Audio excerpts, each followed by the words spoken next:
തമിഴ്നാട്ടിലേക്കാണ് പോകുന്നത്. തമിഴ്നാട്ടിൽ നടി തൃഷയ്ക്കെതിരായ സ്ത്രീവിരുദ്ധ പരാമർശത്തിൽ പ്രതിപക്ഷ നേതാവ് ഉദയനിധി സ്റ്റാലിനെ അവിടെ പോലീസ് അറസ്റ്റ് ചെയ്തിരുന്നു. അദ്ദേഹം അവിടെ കാവേരി നദീജല തർക്കവുമായി ബന്ധപ്പെട്ടിട്ട് DMK സംഘടിപ്പിച്ച പ്രക്ഷോഭത്തിൽ സംസാരിക്കുമായിരുന്നു.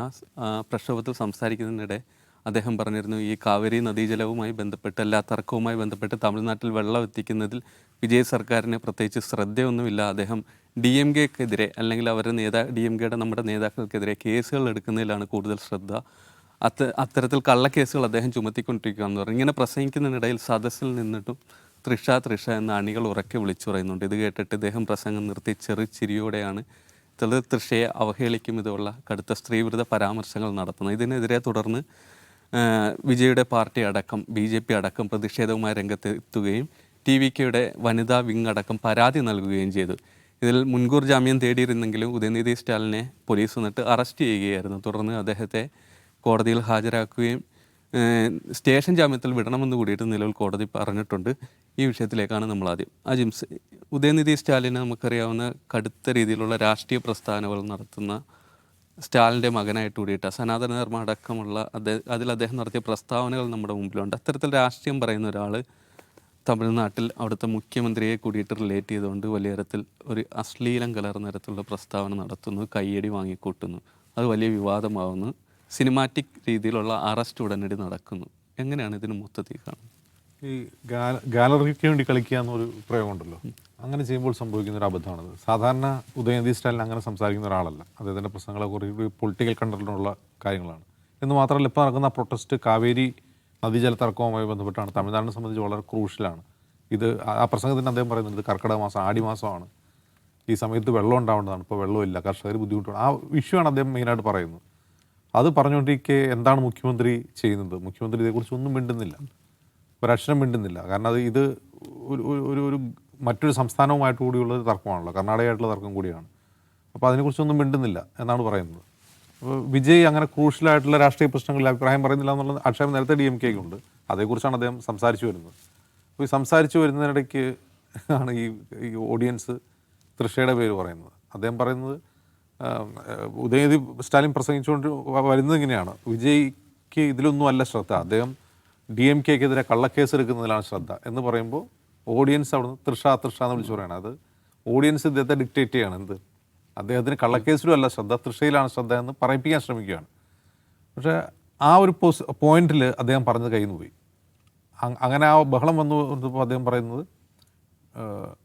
വെള്ളം എവിടെയാണോ വരേണ്ടത് അവിടെ വരണം എന്നാണ് അദ്ദേഹം പറഞ്ഞത്. യഥാർത്ഥത്തിൽ ആ ഒറ്റ വാക്കെടുത്ത് നോക്കിക്കഴിഞ്ഞാൽ അതിൽ അശ്ലീലമോ വൾഗാരിറ്റി ഒന്നുമില്ല.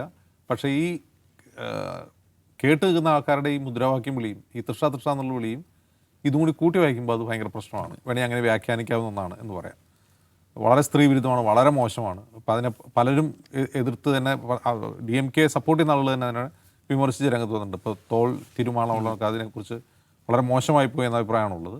പക്ഷേ പിന്നീട് നമ്മൾ കാണുന്നത് ഈ തമിഴ് രാഷ്ട്രീയത്തിൽ സ്ഥിരമായി കാണുന്ന ചില കാര്യങ്ങളാണ്.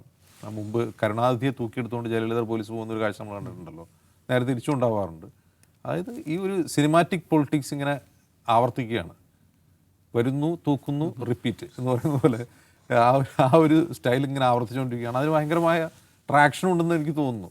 ആളുകൾക്ക് ഭയങ്കര ഇഷ്ടമാണ് അത്തരം രാഷ്ട്രീയം എന്ന് തോന്നുന്നു. ഒന്നും അദ്ദേഹം പ്രതിപക്ഷ നേതാവാണ്, അവിടുത്തെ ഏറ്റവും പ്രധാനപ്പെട്ട ഒരു കക്ഷിയുടെ നേതാവാണ്. അതൊന്നും നോക്കാതെ പോലീസ് വന്ന് അറസ്റ്റ് ചെയ്തുകൊണ്ട് പോവുക. ഇപ്പോൾ നമ്മൾ നോക്കും, ഇപ്പോൾ കേരളത്തിൽ TG മോഹൻദാസ് പ്രൊട്ടസ്റ്റേഴ്സിനെ പറ്റി എന്തോ പറഞ്ഞു, അതിനെതിരെ വലിയ പ്രതിഷേധം ഉണ്ടായി, കേസെടുത്തു. നമ്മൾ പിറ്റേ ദിവസം അദ്ദേഹത്തെ തൂക്കിക്കൊണ്ടുപോകണം നമ്മൾ കാണുന്നില്ല. ഇതുവരെ അദ്ദേഹത്തെ ചോദ്യം ചെയ്തില്ല. അത് അയാൾ നാട് വിട്ടു പോകില്ല എന്ന് ഉറപ്പുള്ളതുകൊണ്ടും അയാൾ എപ്പോൾ വേണമെങ്കിലും ചോദ്യം ചെയ്യാം എന്നുള്ളതുകൊണ്ടും അതിൽ അന്വേഷണം വേണമെന്നുള്ളതുകൊണ്ടാണ്. ഇതങ്ങനെയല്ല. തൻ്റെ സുഹൃത്തായ തൃഷയെപ്പറ്റി ഇയാളെന്തോ പറഞ്ഞു എന്ന് തോന്നിയ ഉടനെ തന്നെ കേസെടുക്കുക, അപ്പം തന്നെ തൂക്കുക, അറസ്റ്റ് ചെയ്യുക എന്നുള്ള രീതി, അതും ഒരു എന്താണ് പറയുക, ഒരു പക്വതയില്ലാത്ത രാഷ്ട്രീയമാണ്. അത് തമിഴ് രാഷ്ട്രീയത്തിൽ നോർമലായിരിക്കാം. പക്ഷെ നമ്മൾ പുറത്തു നിന്ന് നോക്കുമ്പോൾ, തമിഴ്നാടിൻ്റെ വെളിയിൽ നിന്ന് നോക്കുമ്പോൾ അത് ഭയങ്കര പക്വതയില്ലാത്ത രാഷ്ട്രീയമാണ്. അപ്പം തന്നെ വന്ന് അറസ്റ്റ് ചെയ്തുകൊണ്ട് പോവുക. അതെന്തോ ഇപ്പോൾ ആരോപിക്കപ്പെടുന്ന പോലെ വിജയുടെ കാമുകിയാണ് ഇനി തൃഷ എന്ന് തന്നെ ഇരിക്കട്ടെ. അപ്പോൾ കാമുകിയോടുള്ള തൻ്റെ ലോയാലിറ്റി തെളിയിക്കാൻ വേണ്ടി അദ്ദേഹം ചെയ്യുന്നു എന്നേ ആളുകൾ വിചാരിക്കുള്ളൂ അതിനെക്കുറിച്ച്. ഇപ്പോൾ ഇന്ന് തന്നെ റീൽസ് ഇറങ്ങുന്നുണ്ട് വിജയെ പറ്റി. എന്താണ്, ഹീസ് എ ഗ്രീൻ ഫോറസ്റ്റ് എന്ന് പറഞ്ഞുകൊണ്ട്. ഗ്രീൻ ഫോറസ്റ്റ് എന്നാൽ ഗ്രീൻ ഫ്ലാഗ് അല്ല, ഗ്രീൻ ഫോറസ്റ്റ് ആണ്. കാരണം കാമുകിക്ക് വേണ്ടി ഒന്നും ചെയ്യാൻ, ഒരു എതിർ രാഷ്ട്രീയ പാർട്ടിക്കാരനെ അറസ്റ്റ് ചെയ്യാൻ പോലും അദ്ദേഹം തയ്യാറാവുന്നു എന്നുള്ളതാണ് ആളുകൾ കളിയാക്കുന്നത്. അത് ശരിക്കും കളിയാക്കുന്നതാണെന്ന് വിജയ് മനസ്സിലാക്കണം. പക്ഷെ മനസ്സിലാക്കിയിട്ട് കാര്യമില്ല, തമിഴ് രാഷ്ട്രീയം അങ്ങനെയാണ്, അതിങ്ങനെ ആവർത്തിച്ചുകൊണ്ടേയിരിക്കും. യെസ്, ദാവ് സാഹിബ്, ഇപ്പോൾ കാവേരി നദീജലതർക്കമായിട്ട് ബന്ധപ്പെട്ട് തമിഴ്നാട്ടിൽ വിജയ് സർക്കാരിനെതിരെ DMK കടുത്ത ആരോപണങ്ങളാണ് ഉയർത്തുന്നത്. അതിലൊരു സർവകക്ഷി യോഗം വിളിക്കണമെന്ന് പറയുന്നു, അത് നടക്കുന്നില്ല. പിന്നെ അതുകൂടാതെ ബജറ്റ് സമ്മേളനം കൂടിയിട്ട് തുടങ്ങാൻ പോവുകയാണ് അടുത്ത ദിവസം. അതിനിടയിലാണ് ഇപ്പോൾ DMKയുടെ മൂന്നാമത്തെ MLA, പ്രതിപക്ഷ നേതാവ് സ്റ്റാലിൻ, ഉദയനിധി സ്റ്റാലിൻ അടക്കം മൂന്നാമത്തെ ആളാണ് അറസ്റ്റിലാകുന്നത്. ഒരു വശത്ത് ഈ കർണാടകയുമായിട്ട് ബന്ധപ്പെട്ട കാവേരി നദീജലതർക്കം, മറുവശത്ത് DMK ഉയർത്തുന്ന ആരോപണങ്ങൾ. ഇത്തരത്തിൽ ഈ ക്രൈസിസിനെ മാനേജ് ചെയ്യാൻ വിജയ് സർക്കാരിന് കഴിയുന്നുണ്ട്? വിജയ് ഈ കാവേരി പ്രശ്നം എന്ന് പറയുന്നത് അത്ര പറയുന്നത് പോലെ എളുപ്പമല്ല. അത് അത്യധികം സങ്കീർണമായിട്ടുള്ളൊരു പ്രശ്നമാണ്. മറ്റൊരു സംസ്ഥാനം യഥാർത്ഥത്തിൽ 4 സംസ്ഥാനങ്ങൾ ചേർന്നിട്ടുള്ളൊരു പ്രശ്നമാണ്. കേരളം, പോണ്ടിച്ചേരി, തമിഴ്നാട്, കർണാടക.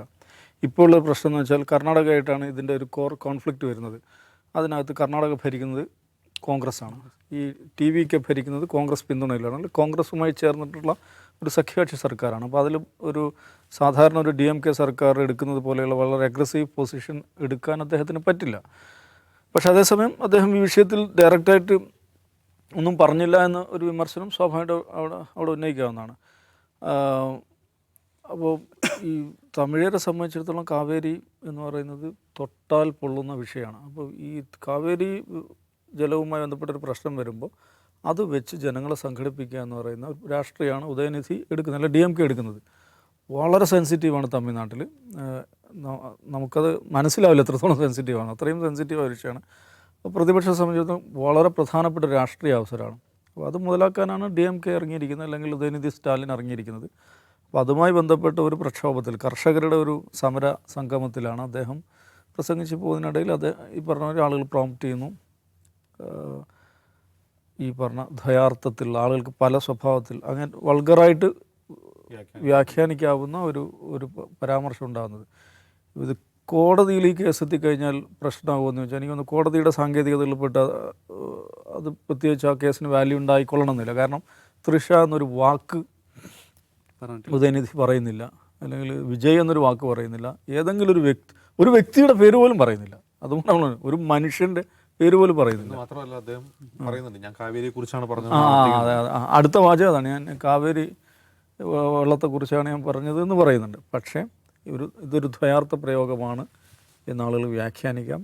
സദസ്സിൽ നിന്ന് വരുന്ന ചിരിയുമുണ്ട്, അതിൻ്റെ കൂടെ സദസ്സിൽ നിന്ന് വരുന്ന ചിരിയുമുണ്ട്.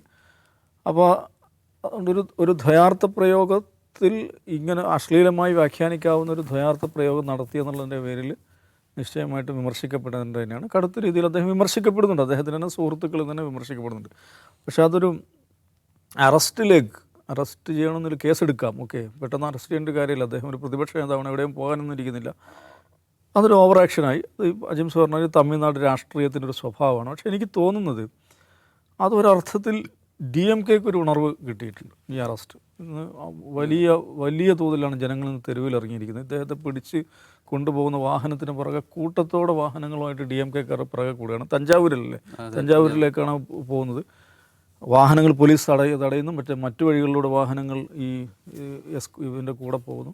ആ നിലയിൽ കഴിഞ്ഞ കുറച്ച് ദിവസങ്ങളായിട്ട് ഇപ്പോൾ ഒരു വലിയൊരു വേവ് വിജയം ഉണ്ടാക്കുന്നുണ്ട് തമിഴ്നാട്ടിൽ. അത് നമ്മൾ മനസ്സിലാക്കണം. AIDMK എന്ന് കൂട്ടത്തോടെ ആളുകൾ അങ്ങോട്ട് പൊയ്ക്കൊണ്ടിരിക്കുന്നുണ്ട്. AIDMKയുടെ ജില്ലാതല നേതൃത്വത്തിലൊക്കെ ഉണ്ടായിരുന്ന ആളുകൾ അങ്ങോട്ട് പൊയ്ക്കൊണ്ടിരിക്കുന്നുണ്ട്. പിന്നെ അഴിമതി വിരുദ്ധത ഒരു പ്രതീതി സൃഷ്ടിക്കാൻ വിജയന് സാധിച്ചിട്ടുണ്ട്. മന്ത്രിമാർക്ക് ഭയങ്കര സിനിമാറ്റിക് സ്വഭാവത്തിൽ കർശനമായ നിർദ്ദേശം കൊടുക്കുന്നു.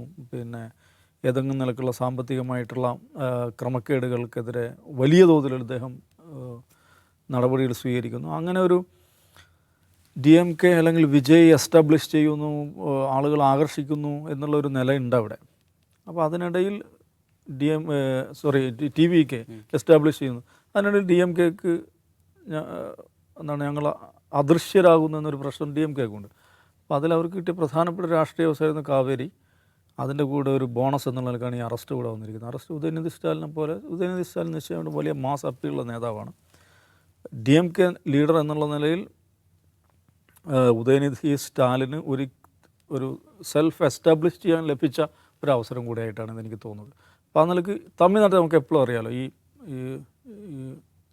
രണ്ടറ്റത്ത് രണ്ട് ഫിഗറുകൾ തമ്മിലുള്ള പോരാട്ടമാണ്. അതിലേക്ക് ഒരിക്കൽ കൂടി ഇപ്പം ഉദയനിധി സ്റ്റാലിൻ വേഴ്സസ് വിജയ് എന്ന് പറയുന്ന നിലയിലേക്ക് തമിഴ് പൊളിറ്റിക്സ് നേരത്തെ കരുണാനിധി വേഴ്സസ് ജയലളിത എന്നൊക്കെയുള്ള സ്വഭാവത്തിൽ എങ്ങനെയാണോ പോളറൈസ് ചെയ്യപ്പെട്ടത്, ആ ഒരു ഹൈ പിച്ച് പൊളിറ്റിക്സിലേക്ക് തമിഴ് രാഷ്ട്രീയം വീണ്ടും കടക്കുകയാണെന്നാണ് തോന്നുന്നത്.